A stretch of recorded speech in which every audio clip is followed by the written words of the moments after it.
overprotective brother sense is tingling.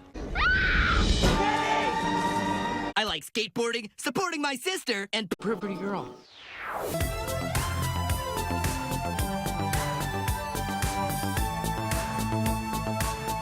Enjoyment does not equal merit.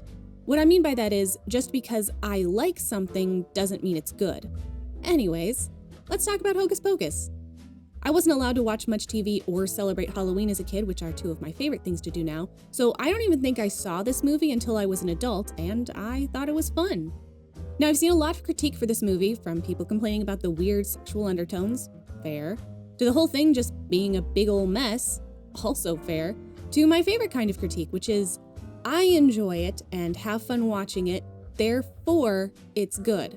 5 stars, which is absolutely not valid critique. Those two things, enjoyment and merit, are very different. Your, or my, like or dislike of media doesn't necessarily indicate whether or not it's well written. And someone else's dislike of this movie certainly isn't going to hinder my enjoyment of it. But with all that in mind, let's jump into this Halloween classic and see what's really up with this movie. Is it really that bad? Does it have any redeeming qualities? Either way, here's hoping we have a delightfully spooky time finding out. We open in Salem, 1693. Thackery Binks's sister, Emily, has gone missing, and the pink smoke in the woods indicates that it's witches. After sending someone to go get help, Wake my father, summon the elders! Oh, my father will hear about this! Thackery runs after Emily. Okay, so here's one reason I love this movie. Look how absolutely fake this set looks. It's so whimsical. Thackery watches the witch's house from the safety of the fake trees as the fake sun sets in the fake background, then he walks across the fake rocks to get to the cottage. The witches, Oh, look, another glorious morning. It makes me sick! Using their magic spellbook, are making a potion to steal Emily's youth and life. Winifred is very intense and is the only brains of the operation. I use that term loosely. Sarah is lacking in the thinking department and has the ability to lure children with her song. Yikes to all of that. And Mary is just very incompetent and has the ability to smell children so that Sarah can lure them, and then Winifred can cook them up into a sweet, sweet youth potion. Thackery sneaks inside the cottage to try to rescue Emily. You hag! There are not enough children in the world to make thee young and beautiful. But when he fails, Winifred curses him by turning him into an immortal black cat so he can live forever with the guilt of not being able to save his sister. Then the witch's plan to steal the youth from the rest of the children in Salem is cut short when they're caught by the village people. There be no witches here, sir! Skype the old spitz, ladies! Spending a quiet evening at home! Sucking the lives out of little children! But before the sisters are hanged, they cast a curse and warn that they will return to suck the youth from all the children of Salem after being summoned by a virgin on Halloween during a full moon. What hast thou done with my son Thackeray? Away! Away, beast! Then we cut to present day, October 31st, 1993, where this has all just been a story being told by a school teacher.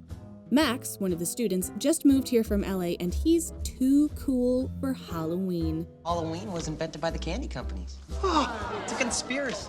Yeah, colleges are gonna make so much money off of you, kid. Anyways, Allison corrects him and everyone claps. Literally. Then, even after his stellar first impression, Max stands up in front of the whole class and gives Allison his number. On the way home after school, he runs into Allison again, probably on purpose, and apologizes for embarrassing her in class. Yeah, that's not what happened, buddy, but okay. As he continues biking home, he runs into some amazingly lame but hilarious bullies in the graveyard, and to avoid getting beat up, he gives them his shoes. What am I supposed to do with my afternoon? Maybe you could learn to breathe through your nose. Got him. At home, his parents kind of notice that he seems upset and had a bad day, but don't seem to care. Good job, guys. Once in his room, he starts cuddling his pillow, pretending it's Allison. But thankfully, this is interrupted as his younger sister Danny jumps out of his closet and starts mocking him. See, this is what siblings are for. Keeps you humble. Max reluctantly takes Danny trick-or-treating that evening. The bullies are out taking candy from kids. I guess there's no adults around to supervise, but Danny trusts her brother so much that she stands up to them. It's really sweet, but yeah, it doesn't go well. I mean, what was he supposed to do against a group of bullies? He does step in to protect his sister, and they're able to leave without incident after giving them some candy. Should have punched him. They would have killed me. He used to have died like a man. Max yells at Danny for embarrassing him, but apologizes when she starts crying. And then he opens up about why he's stressed, and they make up. I hate this place. I miss all my friends. I want to go home. This is your home now, so get used to it. They continue trick-or-treating and end up at Allison's house. Allison is there and looking gorgeous in her fancy rich people costume. Max and Allison flirt, and Danny does her best to not help. Max likes her yabos. In fact, he loves them. Allison and Danny bond over their mutual love of witches. Allison knows all about the Sanderson sisters because her mom used to run the museum before it shut down due to excessive spookiness. Now, Max suggests that they go to the old Sanderson house, which is the museum, but how did he know that the museum is in the old house? We have found the witch. May we burn her? Has that been mentioned? Allison agrees to go and leaves to change out of her absolutely incredible costume. Why?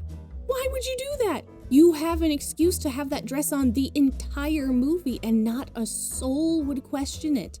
But no, she goes to change into something disappointingly pedestrian. Whatever. Anyways, Danny is scared but agrees to go as long as Max will dress as the Peter Pan to her Wendy next Halloween. And he has to wear tights. Danny is a great sister. They sneak into the old Sanderson house as they're being watched by a black cat.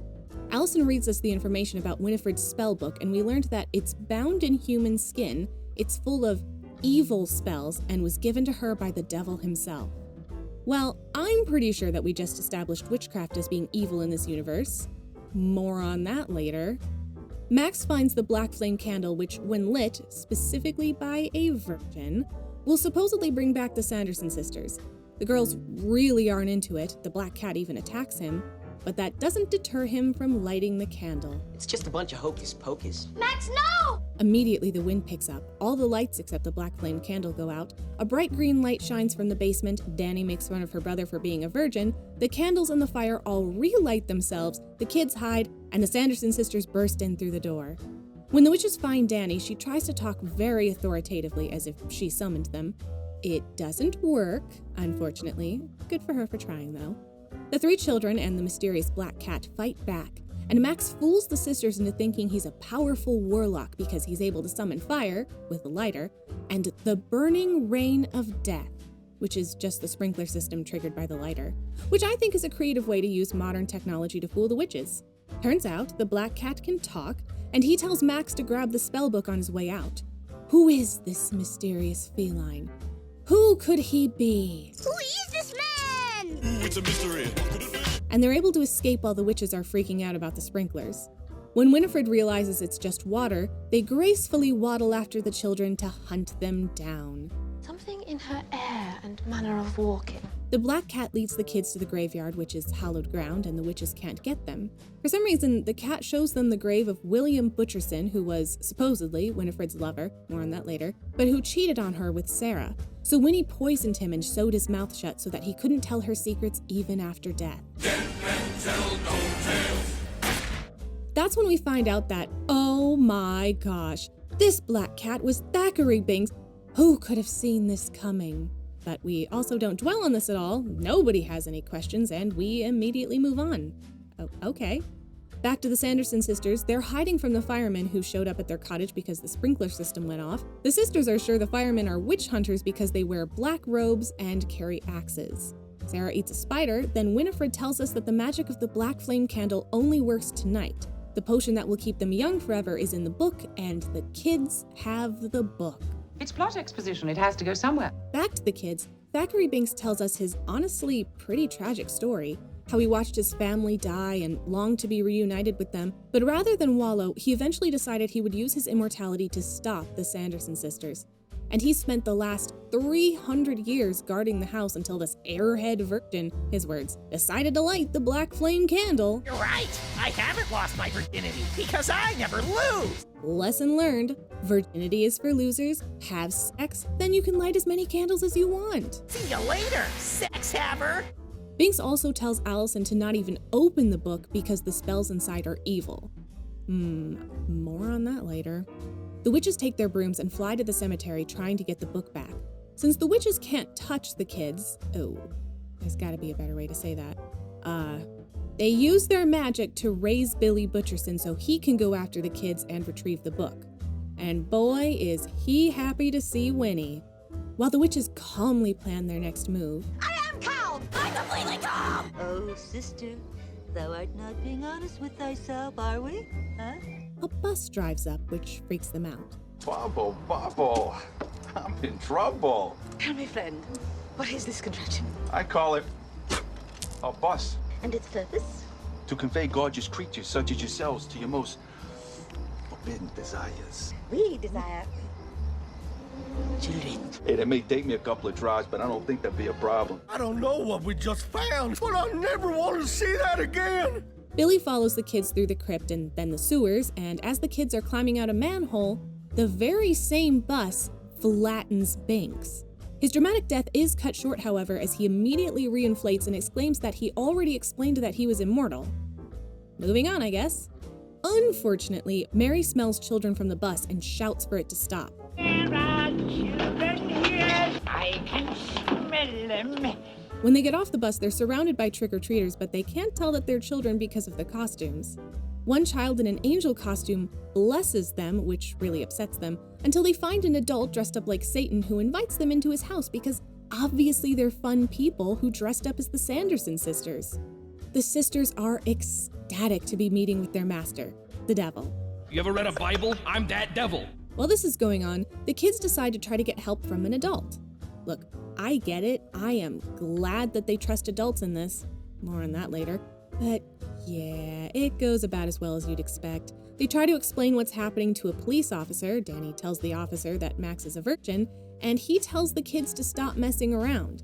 And as the dejected kids leave, we find out it's just a guy in a costume, which is funny, but I also feel really bad for the kids. Back at Satan's house, Sisters, Satan has married Medusa. See the snakes in her hair? the sisters just kind of make themselves at home until the wife kicks them out. Checks out. Little dogs have absolutely no chill. The sisters have to leave on foot though because some little menaces have purloined their brooms. Who would ever think that was a part of trick or treat and not a decoration or cleaning supplies? Winnie figures out that Satan was not master and that these trick-or-treaters are not actually hobgoblins and are actually children. Speaking of children, Max and Danny decide to try to get help from their parents at the party, which, again, I get it. I'm glad they trust their parents that much, but yeah, also goes how you'd expect. Although the mom is probably relieved to find out her son is still a virgin because, of course, Danny brings that up again. The Sanderson sisters show up to the party. Max tries to announce to the whole room that this is real, and everyone, of course, thinks that it's a bit. The sisters sing a very entertaining song and are suddenly comfortable with all this technology and know exactly what to do. I put a spell on you, and now you're mine. And she does put a spell on them, that they would dance until they die, and that's the last we see of the parents. Seriously. So this next part is a little bit confusing.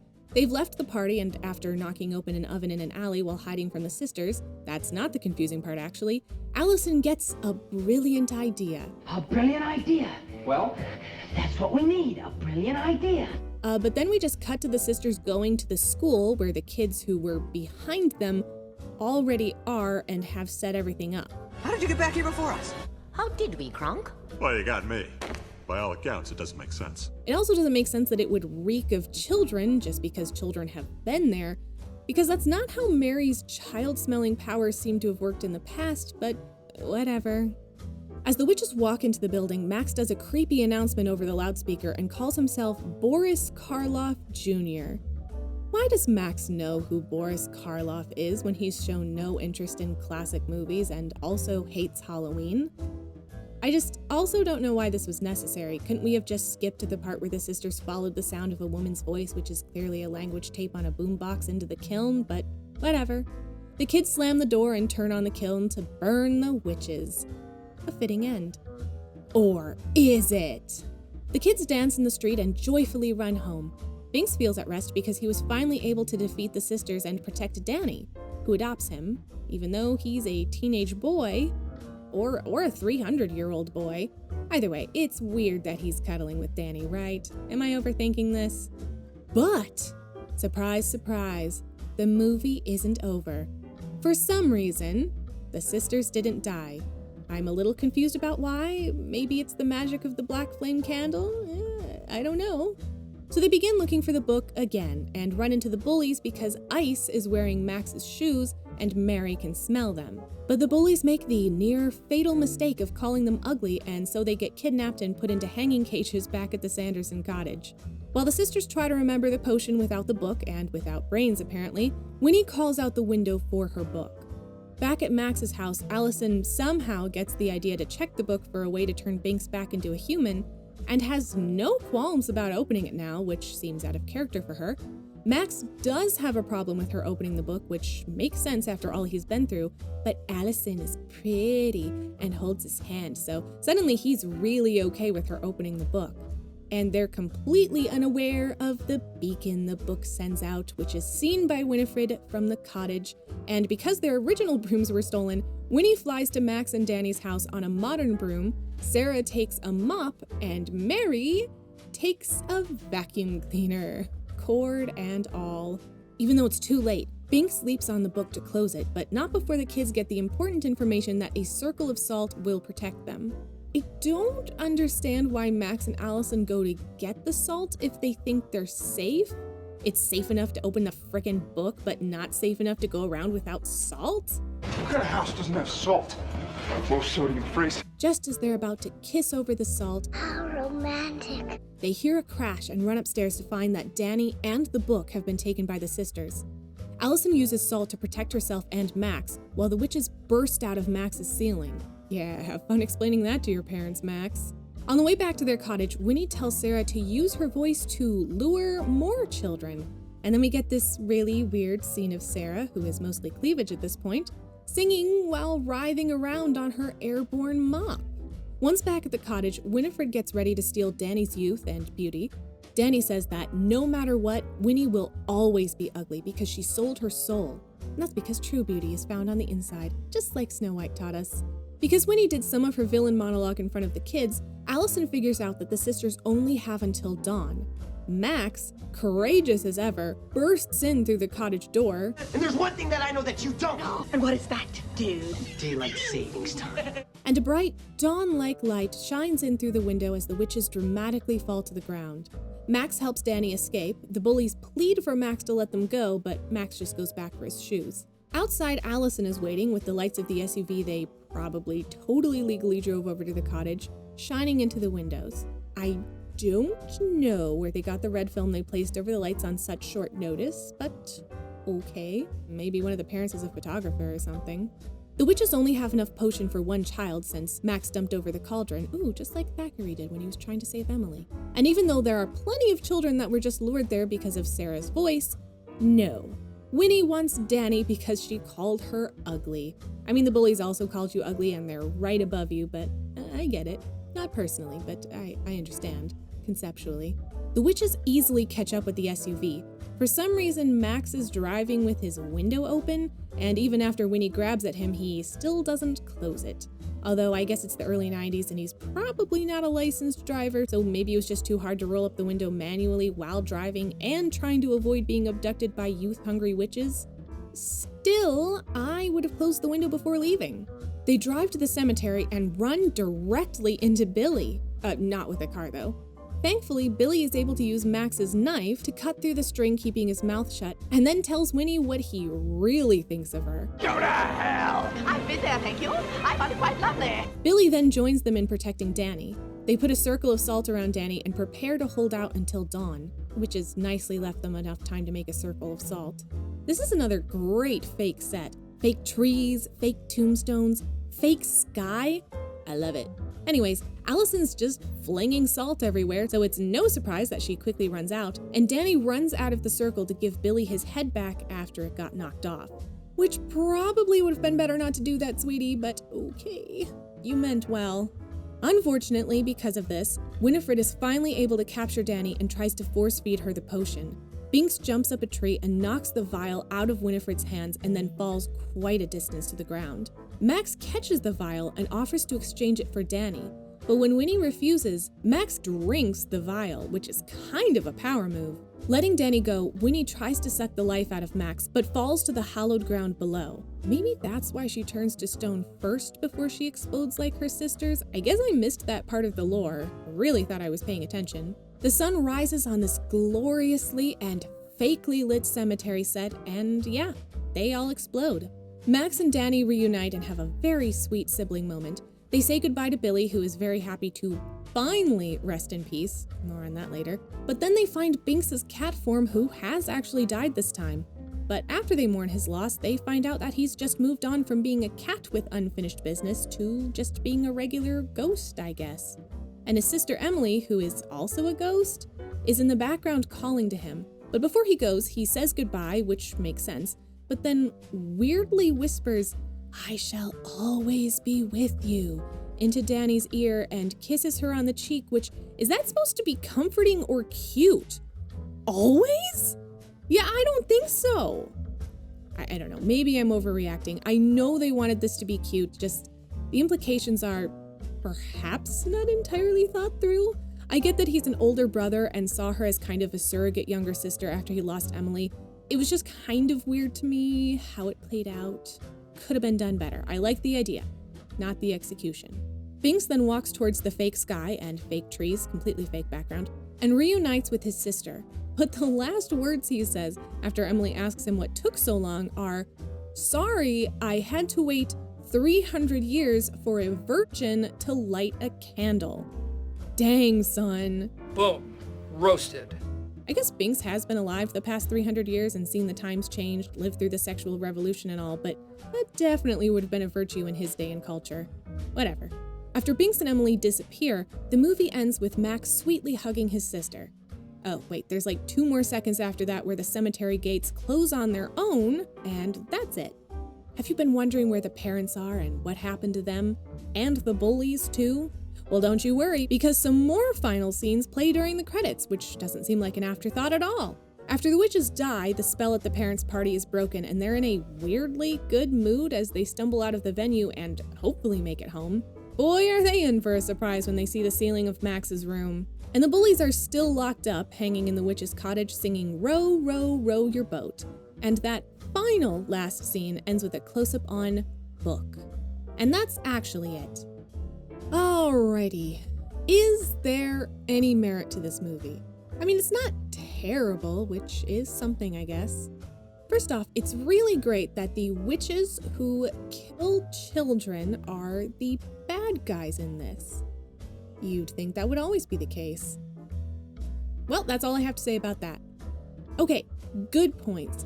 I really did appreciate the theme of sibling camaraderie, more specifically of brothers protecting their sisters. I wish that were me. Note I said sibling camaraderie rather than familial or parental relationships because the parents in this movie were kind of awful.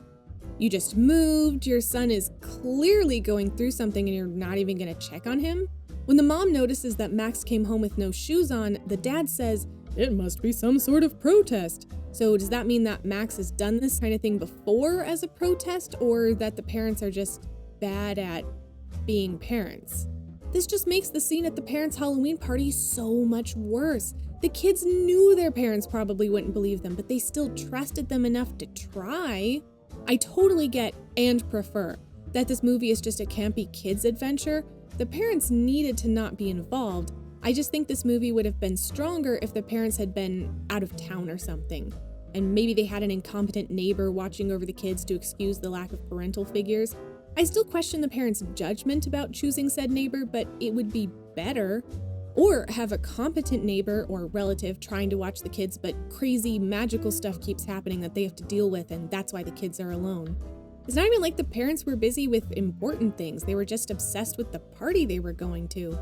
With the very little bit of information the story gives us, the parents don't come out looking that great. And I think that's a problem when one of the themes is home. Max misses his home in Los Angeles, but comes to realize that his home is not a location, but the people in his life, specifically his sister and not really his parents. They were completely unnecessary to the overall story and are basically even forgotten by the narrative until that scene during the credits, letting us know that, yeah, they're okay. Probably. So yeah, siblings. Let's talk about that. I think the story does a great job establishing this theme with Thackery and Emily, showing his desire to protect his sister and his subsequent failure, and then the story gives him a chance to redeem himself and complete his goal, both by defeating the Sanderson sisters who killed his sister in the first place, and by successfully not only helping to protect his surrogate sister Danny, but also by inspiring and encouraging a positive brother-sister relationship between Max and Danny like he had with Emily. Am I convincing myself that this movie isn't that bad? I even convinced myself. I think the biggest problem with this theme is that Max's biggest change occurs almost before the story even starts. He and Danny bicker throughout the opening of the movie, but then their relationship's dramatic change, where he yells at her over the candy and then apologizes, that happens before the inciting incident and even before the status quo has been completely established. Not that Max and Danny don't grow closer throughout the film, and I think it wraps up really nicely with Max drinking the potion to sacrifice himself to save Danny at the end, I just think this timing could use some work. The Sanderson sisters really pull this all together though, because they're a great contrast to Max and Danny and Thackery and Emily. Thackery. What a stupid sounding name. Where Max and Thackery want to protect their younger sisters, Winifred merely uses her younger sisters and spends most of the time being irritated with their incompetence. The most important thing to Winifred in this film is her appearance of youth. Max was ready to sacrifice himself to save Danny, but you know Winnie would sacrifice her sisters in a heartbeat if it was beneficial to her. More on that later. Winnie's obsession with vanity does make her a pretty stereotypical female villain though. Speaking of sexism, Allison is kind of just there in the movie. She doesn't really do all that much, and if you want to get mad and call it sexist that Allison doesn't really serve a purpose other than being the love interest, yep, sometimes characters just have a role to fulfill, and sometimes that role is being the love interest. All characters have a role to fulfill, really. But if you want to be obnoxious and all feminist about it, let me point out that Allison was the one who had the idea to burn the witches in the kiln. She also thought to get the salt and was really proactive, I know how important that word is, in fighting back against the witches. Pacing is a hard thing to talk about because it's really just a symptom of some other problem, but especially near the end, there's something off about the pacing. I'm still trying to figure out what it is myself, but every time I watch this movie, I keep getting the feeling that the movie's over and then suddenly it isn't and there's more. I have no problem with the hero thinking they've succeeded, but they still have more to overcome, but did the kids really learn anything from their failure to burn the witches in the kiln? I don't think so. So I guess that's why it seems so pointless, because it was just dramatic. It didn't really tie into the story or a theme. So I guess what we can learn from this is, if you want to have dramatic or climactic moments, they do have to mean something. I already have a whole section on this in my Has Been Hotel video. The timestamp in the video's description is labeled The Destruction of the Hotel. And in that section, I go over a few different examples of dramatic scenes, specifically the destruction of buildings and why they do or don't work. But the same logic applies here. I have mixed feelings about the humor. I mean, I think it's funny, but it is very inconsistent with how and when it mixes Old English with 90s slang and with what the witches are confused by, like the lighter and the sprinkler system, and what the witches pick up on and understand, like performing with microphones. I think the tone of this movie is unserious and comedic enough that one can just let it slide and go along with it, especially if you're not analyzing it too seriously. But I can also see that bothering some people, and that's totally fair. I also think the witches confusing modern technology with powerful witchcraft really could have been utilized more creatively. Okay, the weird sex stuff in the movie. I mean, this movie isn't gratuitously sexual or anything, but there is a weird focus on virginity, and Sarah's whole thing is kind of sexual. I will say that I don't agree with the reviews that Sarah's performance has PDF file, if you know what I'm saying, undertones. I think her obsession with boys I am beautiful. Boys will love me. wasn't supposed to be creepy in that way. I think it was just to emphasize her immaturity and her childishness.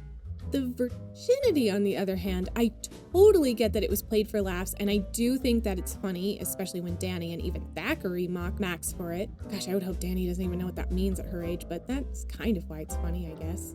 The one part I think is a little more sad than creepy, well, maybe a little creepy, is when the fake cop is shocked that a boy Max's age is still a virgin. And on top of that, the whole inciting incident, lighting the candle that summons the witches, is only possible because he's a virgin, and Max only has an interest in lighting the candle in the hopes of impressing his love interest, probably in the hopes of eventually losing his virginity. So, comedic aspects aside, I do think it's sad that this movie definitely does seem to perpetuate the message that it should be normal for teens to be sleeping around, and it's weird, or at least somewhat unbelievable, if you're not.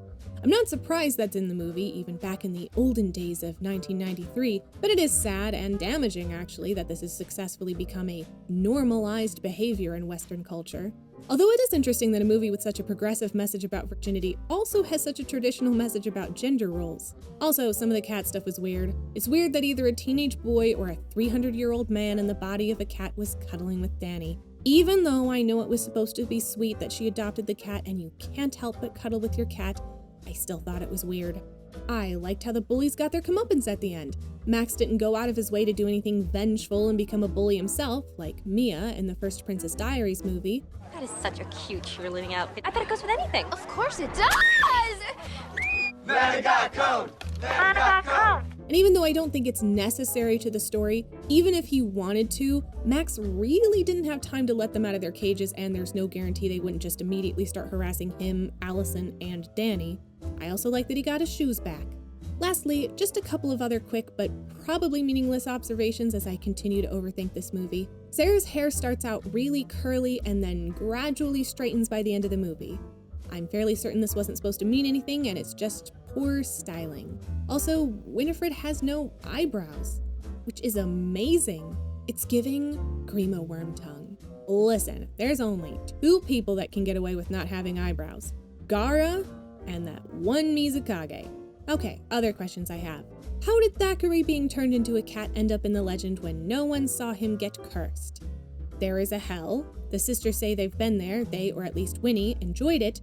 Is that where the sisters went when they died? Are they just having a great time there now?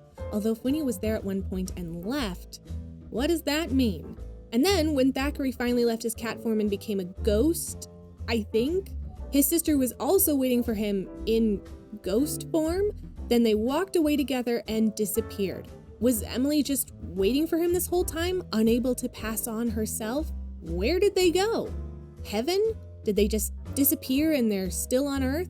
And the biggest question of all, who or what closed the cemetery gate? And lastly, so the whole curse thing has me wondering what that did to Max's agency. How much of the evening and the events up to and including the lighting of the black flame candle were orchestrated by this curse? Did Max choose to go to the Sanderson house, or was there some sort of magical intervention there forcing him to go? Did he even have any interest in Allison, or was that also orchestrated by the curse? Because if he didn't have any interest in Allison, he wouldn't have agreed to go to the house and also wouldn't have been there to light the candle. Was his virginity also orchestrated by the curse? The virgin swimcrifice. Look, just me asking questions, way overthinking things. I think that with the tone of this movie and its themes, it's not really that important to have answers to these questions in this case, but, I'm still gonna think about it. I have nothing better to do with my time. So, is this movie good? Not really. It's not terrible though, and it certainly has much more merit than I was expecting, so for me, it's still very fun to watch because I enjoy the combination of the kind of humor in the film, the wonderfully witchy wardrobes, the performances, Danny in general, the beautifully fake sets, and just the ridiculousness and campiness of the whole thing. It's like junk food. It's fun and not going to hurt you, probably, to consume every once in a while, but you really shouldn't waste too much time consuming stories like this. And if you dislike this film, totally valid. But it's not your dislike that makes this a bad film, just like my enjoyment of it doesn't make it good. And also, Jazz, what are you doing? Just making a little video. Ghost. Aren't you supposed to be working on your acolyte analysis? Ghost, no, it's so long. I needed a break. I needed something shorter and spookier for Halloween. The true horror is the acolyte's writing. Yeah, I suppose that's true. So, what are you working on? Hocus Pocus. That is an adequate movie. Yeah, that's fair. Wanna go watch Hocus Pocus 2 with me? Absolutely not. I've already done so much, so many drafts I've scrapped, so many lines rewrote. Now it's finally the end. It's not that organized. Still, I'm glad I took the time to say all this. More than anything, more than anything, I'm thankful that this script's done more than anything.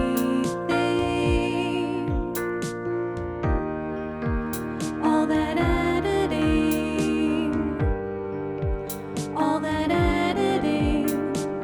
Why do I do this to myself? It's annoying. Don't subscribe. Dost thou comprehend?